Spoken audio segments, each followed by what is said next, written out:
The foodies in my audience should check this out. Our sponsor, Cook Unity, is a unique service that connects you with some of the best chefs in the country. Cook Unity is a collective of award-winning chefs who handcraft spectacular dishes in their local micro kitchens to arrive at your doorstep every week, always fresh and never frozen. They have hundreds of dishes to choose from, no cooking required. You heat it up and it is ready to eat. Go to cookunity.com/Pacman and use the code Pacman before checkout for 50% off your first week. Welcome to the show, everybody. Hope you had a good weekend. Very busy weekend now is one of the final weekends in the 2024 election cycle. Presidential elections, Senate elections, every member of the House of Representatives up for re-election. And it is multiple rallies a day at this point. We can't cover all of them. I don't want to cover all of them. I wouldn't subject you to covering all of them. But Barack Obama, you remember the guy, right? The former president? Obama. Exactly. Barack Obama this weekend in Las Vegas delivered what was truly a masterclass in political speech, distilling an election between two candidates who really shouldn't even be close. The fact that this is a coin flip election is a sign of the real problems in this country. Kamala Harris said, I'm not going to criticize half of America, but I'm not Kamala Harris. I'll do it. We have a problem here in this country. Barack Obama really distilling down what's at stake here, and Obama choosing to go right to the dementia cognitive decline situation with failed former President Donald Trump. I've spoken about Donald Trump's intentions, what his concerns are. They are not you. But there's another concern that I have about Donald Trump, which is his competence. Yes. Have you seen him lately? I mean, he is out there, he's giving these 2.5-hour speeches, just a word salad. You don't know what he's saying. You don't, at any given moment. He held a town hall meeting where, now the point of a town hall meeting, I've had like maybe 1,000 of them. The point is you meet with people and you answer their questions. He just stopped. He's all like, I don't feel like taking questions anymore. And then we're just going, he just played music for half an hour. Just swayed to Ave Maria and YMCA. I mean, imagine if Jackie or I did that. Now, our playlist might be better. But it is strange behavior. All right, so you get the point. Barack Obama going directly at the growing certainty that something is just wrong with Trump. And if you paid any attention to Trump's rallies this weekend, mounting evidence of that. But we'll get to that later because Barack Obama also addressed those who feel sort of hopeless, sort of like, it's all looking so bad. And does my vote even matter? And are we really going to achieve anything? And Barack Obama laying out, yes, elections matter and your vote matters. As frustrating as politics can be sometimes, elections really do matter. Listen, I understand how, especially in today's climate, politics just seems so mean and nasty, and there's so many lies floating around, and people get on these doom scrolls on TikTok, and it's like, oh man, that's terrible. Oh, that's worse. That's terrible. Oh, my God. And so you get frustrated, and it feels like nothing's going to work. But the truth is, when you vote, it matters. It can make your life better, or it can make it worse. Sometimes I talk to folks who don't think it's going to make a difference whether Kamala Harris or Donald Trump wins. Yeah, no, you hear, you guys know people like this, right? I mean, they're not bad people. They're just like, politics, it's not going to make any difference in my life. They figure it's not going to have an impact. And I constantly have to remind them, yes, whoever's president, they're not going to end poverty overnight. they're not going to end racism. Right? You're not suddenly going to not have to go to your job and listen to your boss. Things are not going to suddenly be perfect. But you know what? It makes a difference. When I passed the Affordable Care Act, almost 50 million people got health care that they didn't have before. That made a difference in their lives. More than 50 million people with pre-existing conditions can no longer be denied coverage or charged more. It made a difference to them. Listen, when I was president, I'll give you just one other example. And I want you to use this example when you're talking to folks who say it's not going to make any difference. I had been talking to scientists for a while, and so in my last year in office, we put together a playbook for how to deal with the eventuality of a pandemic. Because scientists had been saying with globalization and travel, et cetera, rising populations, that at some point there was going to be a pandemic. Right. And so I said to my team, I said, we got to have a plan, just like you do for hurricanes or tornadoes or natural disasters. So we put together this whole playbook. And we practiced the playbook. We'd get all the agencies. This is how we're going to respond. This is how to make sure that the public health systems in all the states are working. Here's how we're going to think about the schools. And when Donald Trump came in, we gave over this playbook to them. And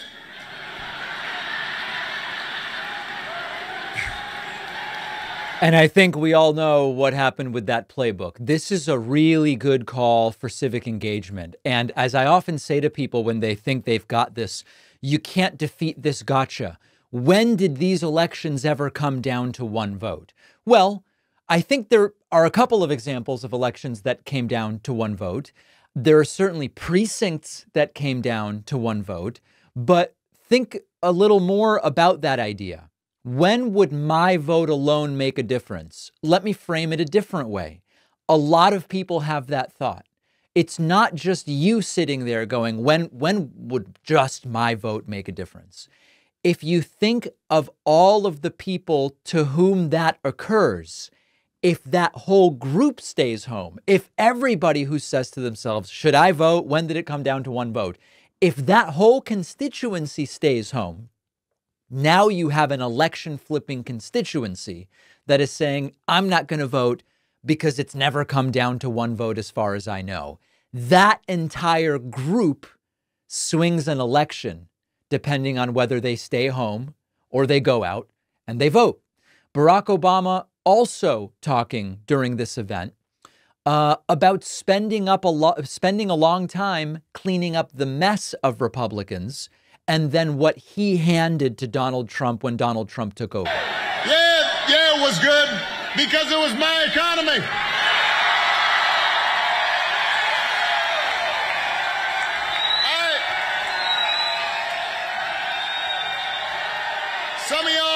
Some of y'all remember what it was like in Nevada when I came into office. The worst financial crisis in history. The housing market collapsed here in Nevada. You remember that? Boarded up homes everywhere. Folks' mortgages underwater. I spent 8 years cleaning up that mess that the Republicans had left me. And then I handed over to Donald Trump 75 straight months of job growth. And all he did with it was give a tax cut to the people who didn't need it, drove up the deficit in the process, and now he wants to do it all over again. So, if you're talking to somebody, and y'all know somebody who's all like, well, I don't know, I remember Trump, the economy seems, that was pretty good. You remind them, it wasn't good because of anything he did. All right. And I think as good as Barack Obama is at this, I will mention presidents have relatively little to do with the economy.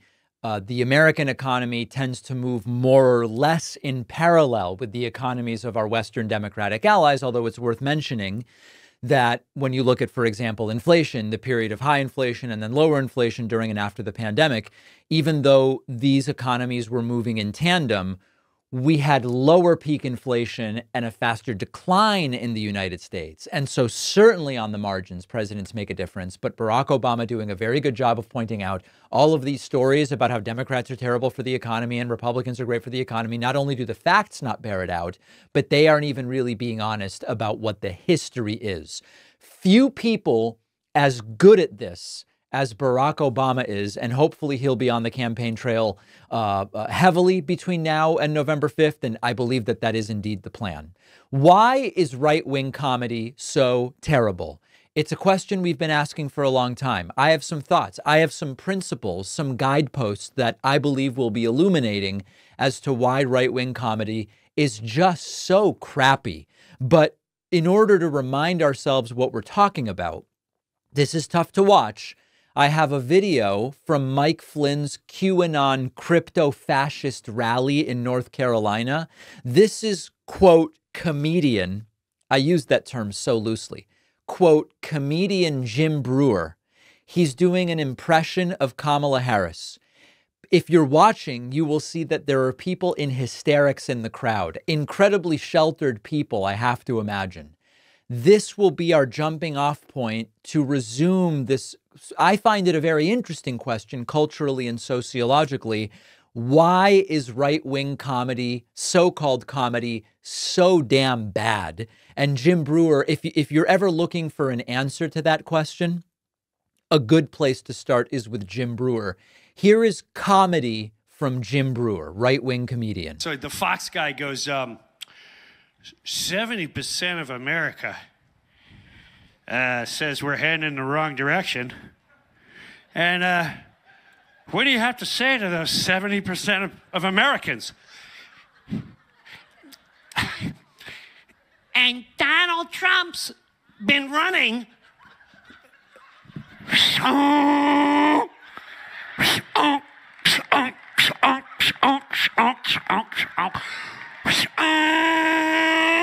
Isn't this funny?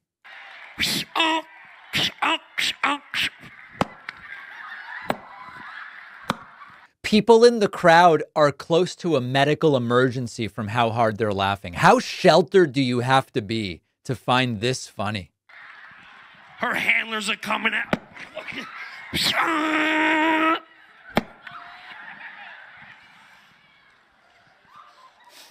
You don't think China was watching that going, oh my gosh, she's so funny? She answered no question, so funny. Okay, so why is right-wing comedy so terrible? I have a few ideas. First of all, as you can see, the timing is it's completely bizarre. Even if you wanted to do a sort of kind of physical comedy type bit of this kind where you're hopping around and you're popping your mic and you're acting as though you are having some kind of medical emergency, the timing is completely off. And very often you will find that right-wing comedy, the timing is whacked. Like this thing is either way too long or it just the timing doesn't make any sense. Secondly, there's an overuse of outrage, even when it doesn't make any sense. You know, one of the funny things about real comedians is that they will often poke fun at a situation where we actually should be outraged. We're busy living our lives, so we may not be outraged. It may be something from everyday life or whatever, right? But they're using outrage in a way that is appropriate.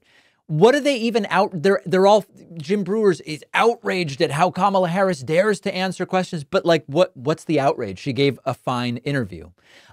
Third, there's no moment where they subvert expectations. One of the things that makes comedy sometimes funny when real comedians do it is that it's going in a certain direction. And then you turn all of a sudden, you make a 180, and part of the punchline or part of what's funny is that it's going against your expectations. With this stuff, we know what you're going to do. You'll come up with you'll mock someone's accent, like he was mocking an Asian accent there at the end. it's all completely expected. So the payoff never has any, oh, that was actually sort of clever. And then the other aspect to this is that there's often a punching down. The targets end up being marginalized groups, weak groups, whatever. And it lacks all interest and nuance and ends up just kind of relying on stereotypes. Now, left-wing comedians will also play off of stereotypes. I just watched a couple comedy shows with some friends over the weekend where you're using stereotypes still, but you're not doing it in a way that feels like you're punching down. And everything about Jim Breuer is just so unfunny. So I think these are a few of the reasons why right-wing comedy is so damn bad. And it's almost like a feedback loop because you put this totally unfunny stuff in front of people who I guess are really sheltered, or they're looking for someone to reinforce that they have the right political views by finding something funny about it. And so they go crazy laughing, which makes the comedian think, man, this crap is really working. And so they keep doing more of the hopping around and, hitting the mic like he's an idiot. This is really bad stuff. And if you have more as to the mechanics of why it's so bad, I would love to hear from you. info@davidpakman.com. We'll take a very short break and then we continue. Our sponsor, Cook Unity, is the #1 meal delivery service in the United States, and it's really easy to understand why. Cook Unity stands out from the other meal subscription services by offering chef-crafted, restaurant-quality dishes by chefs you've actually heard of. Cook Unity is the first ever marketplace where you can discover and celebrate the absolute best food the world has to offer, with award-winning chefs, local farm-fresh ingredients, and vibrant flavors all delivered right to your door. Their roster of all-star chefs includes Food Network alums, James Beard Award winners, acclaimed restaurateurs, balancing flavor and nutrition in small batch meals sent fresh, not frozen, no cleanup or meal planning, meals delivered fully cooked. Heat them up in as little as 5 minutes, select from over 350 meals, or have them pick for you. You can browse the menu by protein, by chef, by cuisine, by dietary need. You will find something you love. Menus are updated weekly. New chefs are always joining the team, so you'll always find new favorites. Eating well is easy with Cook Unity, affordable food crafted by award-winning chefs delivered to your door. Go to cookunity.com/Pakman or enter the code Pakman before checkout for 50% off your first week. One of our sponsors today is Amallo, a natural skincare solution designed for anybody looking for clean, nutrient-rich ingredients for softer, smoother skin. Amallo is a unique modern spin on tallow, which is a timeless skin cream that mimics the natural oils of your skin. Tallow is derived from beef fat. It's loaded with nutrients for your skin, mimics your natural skin barrier. Amallo is suitable for all skin types, completely non-toxic. I get prone to dry, itchy skin, especially when the weather starts cooling off like it is right now. I've been using Amallo. My skin feels nice and soft, not dry. Amallo is a small family-owned business. All of their products are made in the USA. Their tallow is sourced only from U.S. farms that grass-feed their cows, fully USDA organic. And my audience gets 15% off from Amallo with the code Pakman at checkout. Go to amallo.com/Pakman. The link is in the description. The David Pakman Show continues to be funded primarily by our audience and will continue to be funded primarily by the audience after the November 5th election. No matter who wins, it will be a new era, either one in which a country has decided, let's go back to one of the worst things that's happened to us, Trump, or let's turn the page on MAGA and move forward into a new era. Either way, we will have our work cut out for us. And I invite you to join at joinpakman.com. New concerns about Donald Trump's fitness and energy as he is just canceling everything. Widespread speculation as to why this is happening. And there's a couple of different options, but let me first tell you what's going on. A number of appearances over the last 10 days have been canceled by Donald Trump, as there are fears that he simply doesn't have the energy or the wherewithal to really take serious, difficult questions where he will be pressed. CNN reporting that Trump was scheduled to do an interview on economic policy with NBC News today. That has been, quote, postponed. The postponement is indefinite. So you tell me whether postponed or canceled is the right term. The Atlanta Journal-Constitution is now reporting that Trump was going to be doing an NRA rally with Trump in Savannah, Georgia tomorrow. That has now been canceled. Trump does have other things on the calendar tomorrow, Tuesday. And Donald Trump also for tomorrow canceling an interview with CNBC's Squawk Box. Say what you want about CNBC. That is an interview where he would have gotten real questions and real pushback, including from Andrew Ross Sorkin, probably not from Joe Kernan, but maybe. But I can assure you that Trump's claims about the economy, where he doesn't even understand how tariffs work, would not have stood up to any scrutiny from Andrew Ross Sorkin. That's been canceled. Trump recently canceling 60 Minutes under certainly a black cloud of suspicion that it went so poorly last time he did it, that that's the last place he wants to go anywhere near. And also, of course, as you know, refusing to agree to a second debate with Vice President Kamala Harris after he delivered one of the worst debate performances in American history during that debate with Kamala Harris some weeks ago. So what's going on? The speculation is sort of obvious. Number one is it's led by Trump. Trump is saying, I'm too damn tired. I'm exhausted. That's one possibility. And Trump did appear to fall asleep at a campaign event over the weekend. There is no doubt that, you're 78. You sleep supposedly 4 hours a night. You're all over the place doing staged photo ops at McDonald's and this and that and traveling on an airplane where the atmosphere on a plane is like being up at, I think, on a 757, like 7,000 feet. It's all exhausting, admittedly. And it would be exhausting for me, and Trump's 78 and he's clearly exhausted and he's the one saying, I can't do it, guys. Second possibility, I guess we would say, is that he is really worrying his campaign that he is not going to be able to get through these interviews without making a complete and total fool of himself, humiliating himself and hurting his own cause. So that's also a possibility. It could also be both. But needless to say, the cancellations are coming fast and furious now. And if you look at Trump's schedule over the next week, I'm not doing the he's in the basement thing. He's not in the basement. He's doing events, but they're carefully curated events. The McDonald's where he served fries at over the weekend was actually, we found out that the McDonald's was reportedly closed. The gist was, oh, Trump's working. Wow, someone comes through the drive-thru. I'm so surprised to see you here. The report is that the entire restaurant was closed and the whole thing was staged.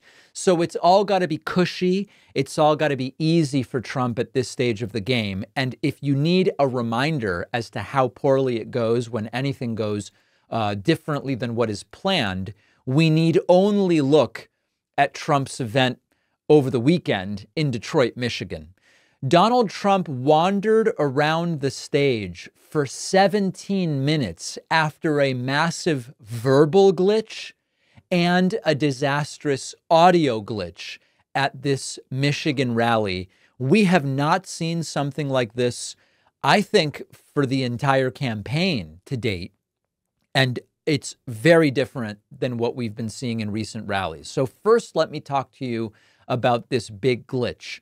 Trump glitched on Kamala, starting to say kalam, and then doing one of his infamous glitches. Saudi Arabia and Russia will repeat your...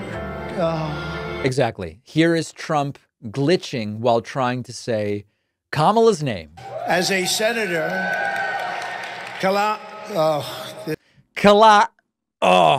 What is happening cognitively? We don't know. So this set Trump up for his mic to glitch. It was verbal glitch after technical glitch. We don't know if Antifa or Black Lives Matter or communists or Marxists or socialists or anarchists were running the audio at Trump's rally, but the mic cuts out. Trump, infuriated, sort of sulking around on stage for 17 minutes. CEO of Bloomberg interviewed me, and I think he understood it. And I think the Wall Street Journal now understands it. Because to me, the most beautiful word in the dictionary, it's not love, it's not respect. Okay, so Trump's mic has now cut out. Trump doesn't yet notice it. And now he notices it. He starts looking around. He's not pleased. He's pointing to his mic. Now he's upset. He's looking to his left. He's speaking. Okay, I'm obviously, although it would make an interesting podcast episode to play 17 minutes of silence, I'm not going to do that to you. I respect the audience too much to play 17 minutes of silence as Trump sort of sulks and skulks around the stage. But as you can see here, Trump looking around and then he kind of wanders off and so on and so forth. Imagine if it was President Biden who did this. And this is emblematic of what a Trump presidency would be like. Here is Trump continuing to wander around, pissed off with no audio.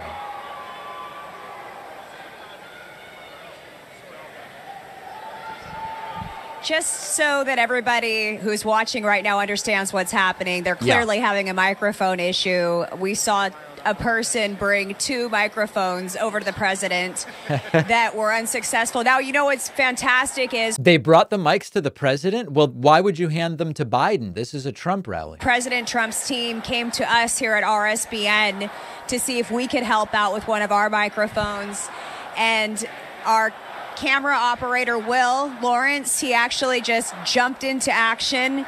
And he right now is working on a heroic right-wing media guy jumped into action. So Trump then blaming the entire city of Detroit for the microphone failure.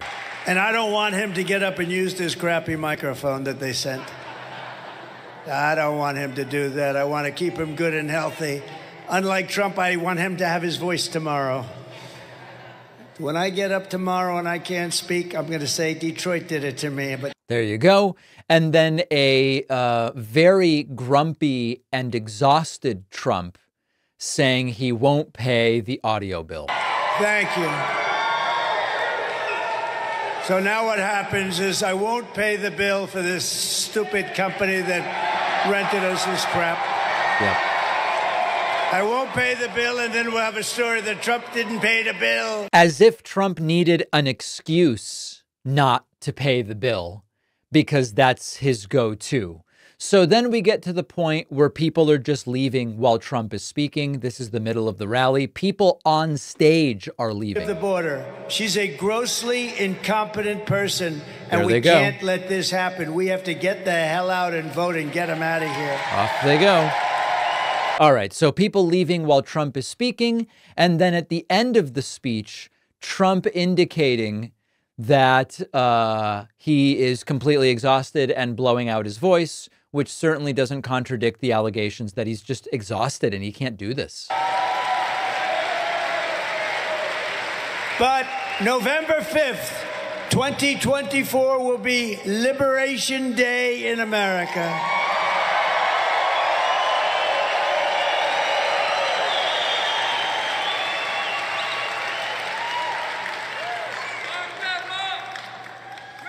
And when I get rid of this microphone at the end of the speech, it's going to be Liberation Day for Donald J. Trump, because I'm blowing out my voice to get this sucker done. I'm blowing out my voice.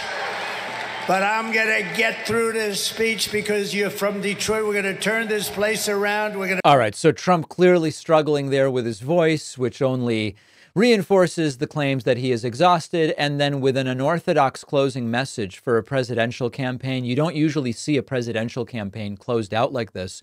Trump's message is, get your fat husband off the couch.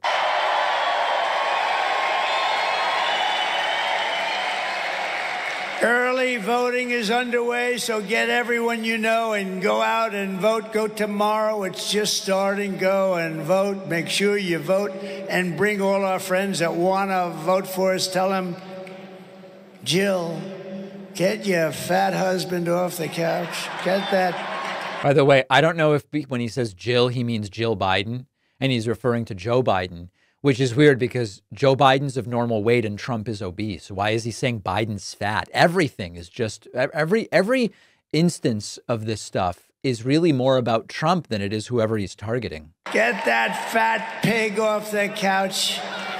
Tell him to go and vote for Trump. He's going to save our country. Get that guy the hell off her. Get him up, Jill. Slap him around. Get him up. All right. So Trump really rallying the voters with what a crazy year.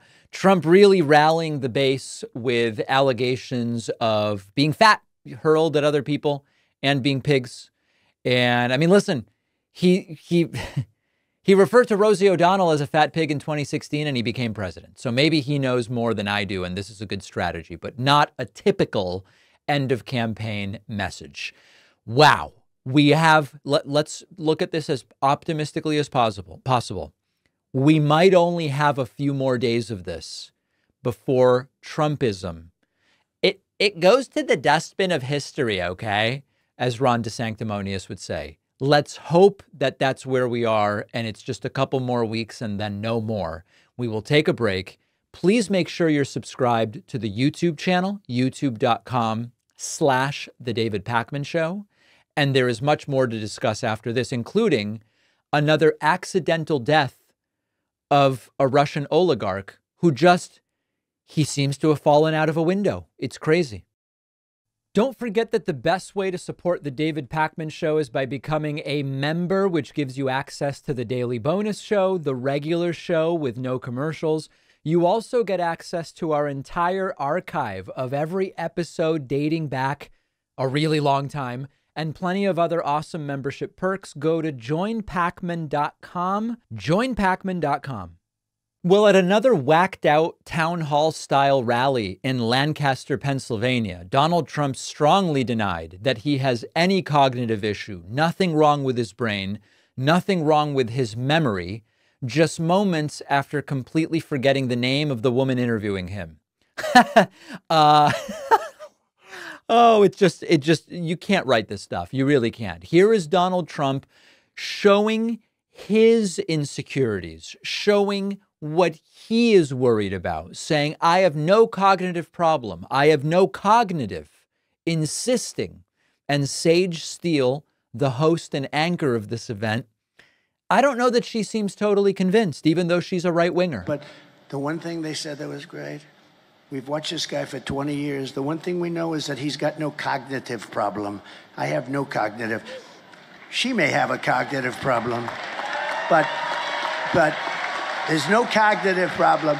It was nice that they actually said that. They said, you know, if anyone has any questions, we were grilling this guy for 2 hours or 2.5 hours. Got no cognitive. In fact, if anything, he's maybe better. I don't even know if I like this. Maybe he's better than he was 20 years ago. So anyway, no. No problem whatsoever. And then here is Donald Trump within moments of the start of this event, forgetting the name of the host, Sage, calling her Paige. Thank you very much. Thank you. Let's have a little fun, Paige, okay? Oh, my goodness. You just can't write this stuff. You really can't. Trump's next insecurity or vulnerability is he recognizes that he's the old guy in the race. And there's nothing wrong with that. But when you built a year and a half of your campaign against Joe Biden based on Biden's age, and you're like a year and a half or 2.5 years younger, it now starts to become a problem when you are the oldest a major political party nominee in American history, and your opponent, Kamala Harris, had a birthday at which she turned 60. So here is Trump going, I'm nowhere close to 80. I'm not 80. I'm really not. Hold on. Let's get the right clip. Leaders in the world, and I'm not 80, and I'm not that close to 80. But in the Biden case, he's 81 or 82. Leaders in the Donald Trump will be 80 in 20 months, about 600 days. In 20 months, Donald Trump will be 80. Trump's cognitive and memory issues continuing throughout this event. You might know that Trump loves to refer to oil, petroleum, as liquid gold. He talks about we have liquid gold right beneath our feet. He repeats it at every rally. He seems disoriented. He seems confused. He's unable to raise that phrase from the depths of his mind. And I'm telling you, I said it at the beginning, I'll say it again. We have more liquid, think of it, we have more gasoline and gas, and we have oil. Right. Trump becoming confused, doing the shoulder glitch, looking for different words. What he was looking for was liquid gold. He couldn't find it in his brain, and so he moves on. It's happening a dozen times at every rally. Trump affecting what he calls the weave, where he brilliantly and articulately, very erudite, weaving together different topics and statistics and knowledge, but it's not landing. It's not making any sense. He just seems disoriented. Energy is so big. It's so like amorphous. It's all over the place. If you make donuts, it's the stove and the truck to bring them to wherever they're being delivered. And at this point, Sage Steele seeming increasingly uncomfortable. And finally, Trump quacking like a duck on the stage. So we're going to let him frack like a duck. Frack.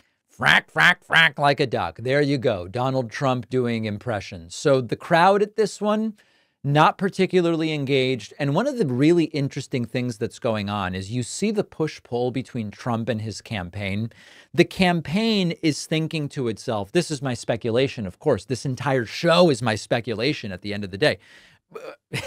What I mean is I give my opinion on the show. What I'm about to tell you is just my opinion. My guess as to what's going on here is that Trump's campaign team sees that when he's given a speech to read off of a teleprompter, rather than being 70 minutes, it ends up being 2 hours, 2.5 hours, because Trump goes off script, he glitches, he gets disoriented, he gets confused. It ends up going too long. Trump's exhausted. He's saying horrible things that make no sense. So they think, let's set it up so that it plays to Trump's strengths, I guess. What Trump's strengths are at this point kind of is a mystery, but they imagine, let's play up Trump being interrupted a little bit by questions so he can't just rant for 2 hours. So they set up one of these town halls. The problem is that he's asked relatively simple questions and he can't or won't answer them. And he seems confused, and it becomes even more obvious that he's not answering the question either because he doesn't want to or he's unable to. So at this point, I don't really know what format best suits Trump. It's clearly not a debate format against Kamala Harris. It's clearly not an interview format like he recently had with the Economic Club of Chicago, I believe it's called. It's clearly not a 2.5-hour speech where he rants and raves. And it's clearly not a town hall event with voters. So I don't know if there is a favorable format for Trump at this point in time. And if you think, well, what about a friendly interview? I'm going to show you a friendly interview now, and you'll see it also doesn't go particularly well. Donald Trump sat down over the weekend with Fox News' Howie Kurtz. Howie Kurtz loves having a reputation for being a tough interviewer. But is he really a tough interviewer when he interviews someone like Trump? Well, I'll play a couple clips and you can be the judge. Most interestingly during this interview, Donald Trump doubling down on they're eating the cats, they're eating the dogs, they're eating the pets. Trump confronted to a degree by Howie Kurtz, who said it's been debunked. Are you now ready to take it back? Take it back. And Trump says, what about the goose? I'm not kidding. I'm not kidding. Those things. Your famous line about Springfield, Ohio, and I take your point that 15 to 20,000 legal Haitian immigrants settling in that area causes a lot of friction. But when you said, and you know it's gone viral there, they're eating the dogs, they're eating the cats, you say you're just reporting what had been said. But why not say now, well, look, that turned out not to be true. I don't know if it's not true. I don't know if it's true or not true. I read eating something. The pets, you don't know if it's true or not true? No. It's been debunked by the officials. What about the goose, the geese? What about the geese? What happened there? They're all missing. Exactly. What about the goose? The goose and the geese are gone. They're goodbye gone. Goose and geese, goodbye gone. Narcissists never apologize. Trump never apologizes. He's never apologized. I'm not aware of any time in public life since Trump has entered politics that he has apologized. And no matter what you catch him with, he will not apologize. Sir, weren't you wrong about the trajectory of the hurricane? It wasn't really going to Alabama. Oh, really?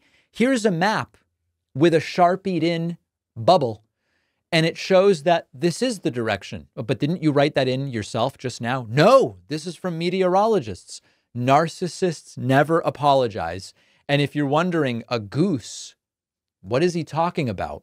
There was a picture after we found no evidence that they were eating the cats, eating the dogs. After there was no evidence found of that, someone posted a picture of a guy walking with 2 dead geese. I believe the guy was black, but not Haitian, just a guy from Ohio. And apparently that was like a wildlife expert of some kind. There were a couple dead geese found in the area. And the guy whose job it is to grab the dead animals grabbed him. And Trump's like, I don't know. What about the goose? There's this missing goose. It's been debunked. Trump will never apologize. Howie Kurtz asking Trump about referring to the January 6th riots as a day of love. And Trump said there was beauty on that day. I think so. They had no guns. They had no guns. So that was a peaceful. So you're comfortable with the day of love? No. You wouldn't modify that? I'm talking about when I made that speech, I've never seen anything like it. They came down to protest a rigged election. Very simple. They protested an election. And you know what? I think you have the right to protest in this country. I don't think so. They had. It was, there was a certain beauty to what happened on January 6th. Why not? Authoritarian insanity. Authoritarian insanity. And as we continue to build up a picture of what a second Donald Trump term would be like, we have to come to terms with and acknowledge that a free and independent media would be under attack. Trump again reiterates, if he wins, he wants to have unilateral power to say, I don't like your media outlet, you're off the air. I don't like what you said about me, you're off the air. And Trump again saying he wants the power to take 60 Minutes off the air. I'm sorry, to take CBS off the air because he doesn't like what 60 Minutes is up to. But you go a step further and you say CBS should lose its license. Why? Sure. Well, I've never seen anything like it. She gave a horrible, incompetent answer on a news program. It's not an entertainment program. They call it news. They say it's a #1 news program. By the way, I don't know if that's an elevator that continues to ding in the background or if they're doing the interview near a kitchen where they're hitting the "your food is ready" bell, but that is a weird bit of noise to accent this interview. Trump has been clear. He wants CBS off the air because of 60 Minutes. He wants ABC off the air because they fact-checked him twice during his interview with Kamala Harris. He wants MSNBC off the air because he just doesn't like their editorial stance. He banned certain reporters from the press briefing room when he was president. This is a clear and present danger to media of all kinds, corporate media, independent media, any critical media. And finally, as the interview winds down, Donald Trump saying, even the generals that don't like him, he does not respect as soldiers. I thought it was support and respect the troops above all. I guess not. General Jim Mattis, who was your Secretary of Defense, has now joined General Mark Milley, who was your Chairman of the Joint Chiefs, in saying, this is their quote, you are the most dangerous person ever. I assume you'd like to respond. Well, they were not my cup of tea. They were woke. You know that. They were not great. It's funny when I see Jim Mattis interviewed, woke is not exactly the first word that comes to mind. Not even close. Generals, in my opinion, I was asking them advice. I didn't agree with the advice. Look at the advice that Milley gave to Biden on Afghanistan. Move the soldiers out first. No, you have to move the soldiers out last. I don't respect them as soldiers. I never did. I don't respect them as soldiers. I never did. What happened to the Republican Party that always said, even if I don't agree with the person that's president right now, America is great. Isn't this American exceptionalism belief a core part of republicanism? Well, it used to be. It's not anymore. Now Trump regularly says America's not great anymore. What happened to they support the troops and always respect their service, especially when Trump himself got a letter about his feet to not have to be drafted? Nope, still not. He never respected the generals that turned out not to like Trump or to feel, it's not even about like, it's more like they just don't think he should be president. What happened to we respect the service of those who choose to serve? Well, it went out the window when they didn't all lay down and pray at the altar of Trump. All of those principles they claim to adhere to really need to be reconsidered, because as soon as they're inconvenient, they go right out the window. If you value what we do at The David Pakman Show, remember to support us on Patreon. Go to patreon.com/David Pakman Show, where you can get access to behind the scenes videos, the daily bonus show, the commercial-free daily show. You can support the show for as little as $2 a month. Check it out at patreon.com/David Pakman Show. At the strangest political rally I've maybe ever seen in Latrobe, Pennsylvania, Donald Trump fantasized about the size of another man's. He waxed poetic about the impressive dimensions of another man's twig and berries, telling his rally crowd all about another man's apple bags and baton. He was speaking of the late golfer Arnold Palmer and talking about the impressive size of his. Listen to this. Oh, man. This man was strong and tough. And I refuse to say it, but when he took showers with the other pros, they came out of there, they said, oh, my God. That's unbelievable. I had to say it.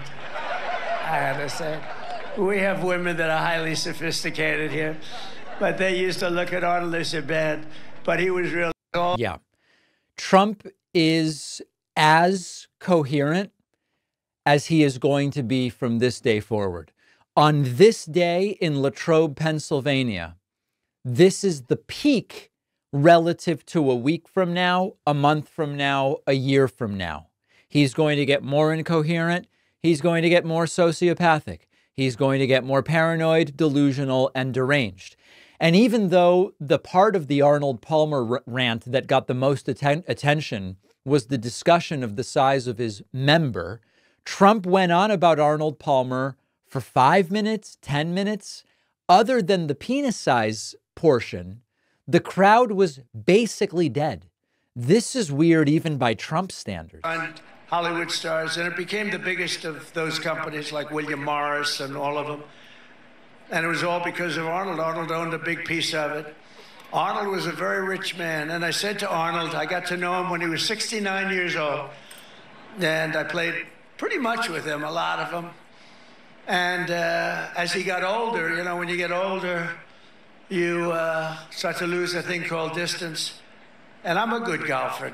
Anyway, so Trump's talking about Arnold Palmer. We don't know why. It doesn't make any sense. Eventually, he gets past that part of the rally, and he goes on to the insults against Kamala Harris. Kamala Harris, that you've had enough, that you just can't take it anymore.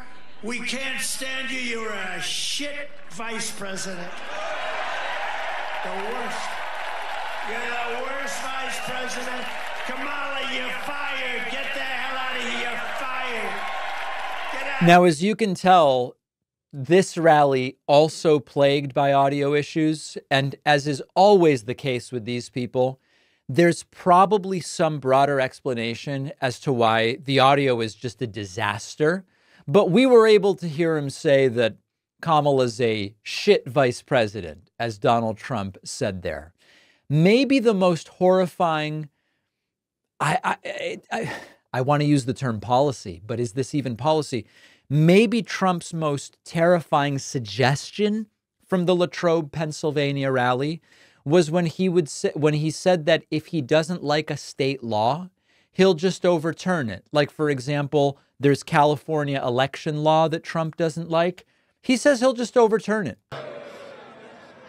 Did you see the other day he signed a bill that you are not even allowed to ask a person whether or not they have voter ID? If you ask them, it's a criminal penalty. If you say, sir, I'd like to see your voter ID, they want to put you in jail for saying that. We're not going to stand. I'm going to get that thing overturned so fast. He just signed the bill. There you go. This is terrifying. And you might be saying to yourself, earlier in the show, we talked about how, Republicans always say America's always great, except now Trump doesn't say that. Okay, well, they always say we respect the troops, we support the troops, we cherish their service. Trump doesn't say that anymore. He says that there are generals who don't support him, who he doesn't respect as soldiers. Okay, well, they always talk about states' rights. We defer to states. States get the power. It's beautiful. I got Roe v. Wade repealed and states can now do whatever they need to do because that's the way the country was designed. Not when it comes to election law all of a sudden. Trump says, I'm going to get that overturned. I don't like this law in California. It's because the principles do not matter to them. They don't care. Trump earlier in the weekend said, make sure you're voting. Vote by mail, vote early. And yet in Latrobe, Pennsylvania, Trump attacked mail-in ballots once again. Because we want ultimately one-day voting. We want paper ballots. We want voter ID, and we want proof of citizenship. And we're finished. And we'll have quick, fair elections that will cost 8% of the cost of these very beautiful, fancy machines that go up to Mars and around and down and all over the place.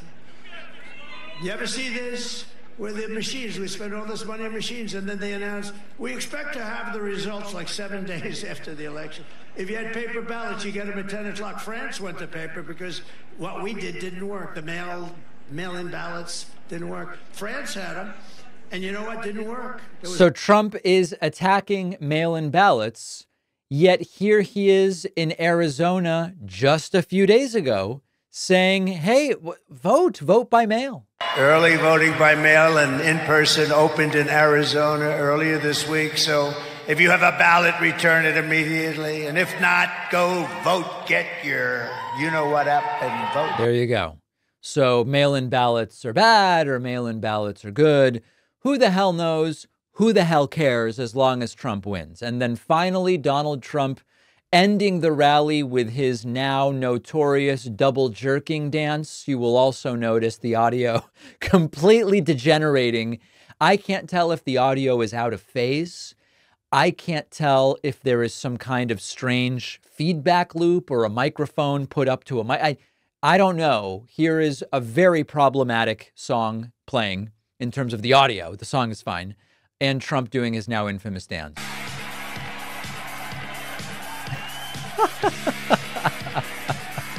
Oh, we are going to be so thrilled when this is all over. Now, whether it's all over in 2 weeks or whether it's all over in 4.5 years, that's going to be up to the voters. Remember Sleepy Joe? Those days are gone. It's now Sleepy Dawn. Let me explain. Donald Trump appeared to fall asleep during a campaign event the other day. This was in Michigan.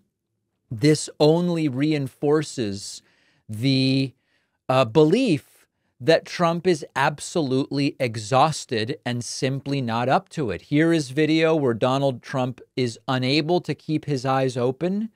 He's sleeping. I don't know how else to say it. And of course, every allegation is a confession. It is they who will steal the election. Well, Trump tried to steal it in 2020. It is Sleepy Joe. It's Trump who fell asleep at his criminal trial. It's Trump who fell asleep at this campaign event in Michigan, as you can see here. Every single one of these allegations actually is a confession. And, it's not going well when the part of this whole thing that Trump really seemed to enjoy, which is showing up and saying ridiculous stuff to people who will cheer for any damn thing he says, right? The sycophant tours and the whole thing. Even that he can't stay away from. And it's just a reminder that he is, after all, the oldest major party nominee ever to be nominated for president, we have to acknowledge reality, which is he's not up for it. He's not fit to do it. He can barely speak. Saudi Arabia and Russia will repeat your... Whenever a political instinct or policy idea does squeeze its way through the glitches and the confusion and the sleeping and the canceling of interviews, whenever we actually get a policy idea, it's absolutely authoritarian and dystopian. It's, I'm going to take some media outlets I don't like off the air. It's, I'll overturn state laws that I don't like, even though I claim to support states' rights. It's, I'll do mass deportations of people with militarized detention camps, which was what I thought we said Obama did that with the FEMA camps and blah, blah, blah. Nope, it's actually Trump who wants to do it. He's not up for it, guys. He can't do it. And it's time that we decide, let's not make him do it, okay? Let's let him go and do his golfing at Mar-a-Lago where he cheats and the whole thing. Let's let him do something more suited to his current cognitive and physical abilities. Another Russian oligarch fell out a window and died. Total accident. It's just, they need to do, this is really a story not about Putin's brutal authoritarianism. The repeated stories of Russian oligarchs falling out of windows and dying in Russia, it's a building code story. The code is just not up to keeping these oligarchs inside the buildings, and so they keep falling out.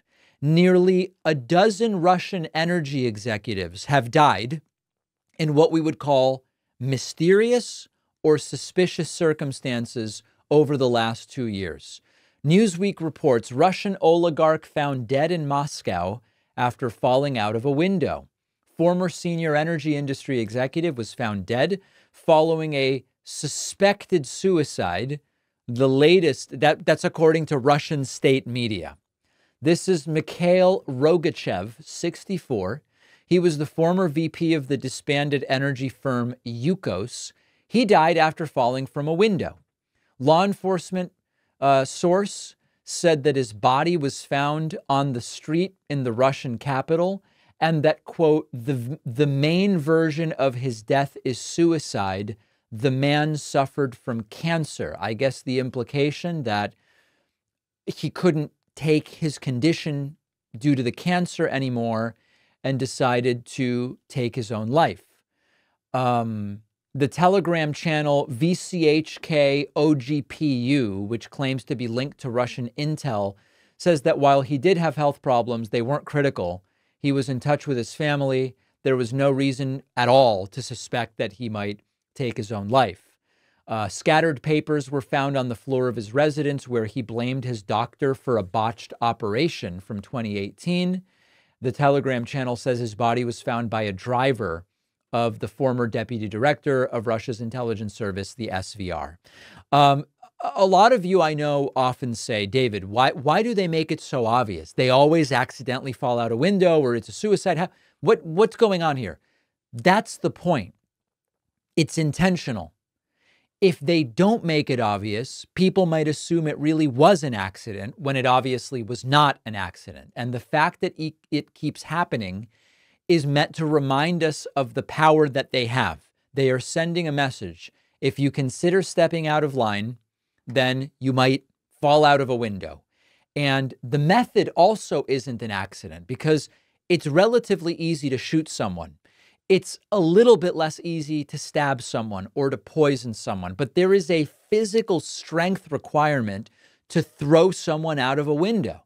They want people to know that they are strong. You think you can resist? No, we'll toss you out of a window. It's Putin's brand. It's Putin's calling card. And remember the guy from Lukoil who fell from the hospital window under suspicious circumstances. And again, it was like, oh, he was in the hospital and he was so riddled with angst over his condition that he took his own life. And also the CCTV cameras that would have covered what happened, they were off for repairs. And it's all nothing to see here. This is what Trump is impressed by. This is what Trump is enamored with. He's enamored with the strength of Putin. Wow, he doesn't tolerate those who go against him. He demands loyalty. He's impressed with the quick trials of China under Xi, where the defendant is always found guilty very quickly and then executed. He's enamored with all of it. It's not for me. I prefer democracy. Call me crazy, call me old-fashioned. Is it conservative of me to prefer the democracy? But this is the sort of stuff that authoritarians love. And obviously, we don't believe the story for a second. On the bonus show today, we are going to talk about the McDonald's stunt that Donald Trump pulled. We will talk about the passing of Philip Zimbardo, the author of the controversial Stanford prison experiment. He's been a guest on the show. He has died at age 91.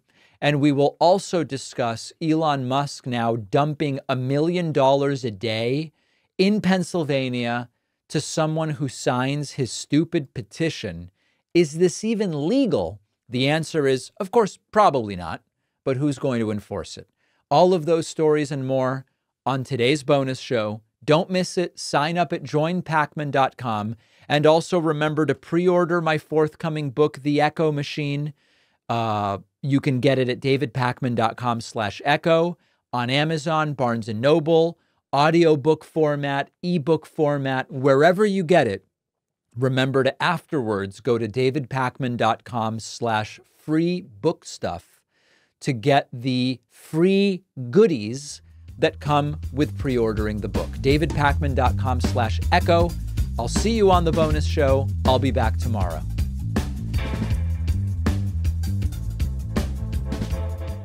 Thanks a lot for watching today's show. I just want to take a second to tell you about today's sponsors. The foodies in my audience should check this out. Our sponsor, Cook Unity, is a unique service that connects you with some of the best chefs in the country. Cook Unity is a collective of award-winning chefs who handcraft spectacular dishes in their local micro kitchens to arrive at your doorstep every week, always fresh and never frozen. They have hundreds of dishes to choose from. No cooking required. You heat it up and it is ready to eat. Go to cookunity.com/Pacman and use the code Pacman before checkout for 50% off your first week.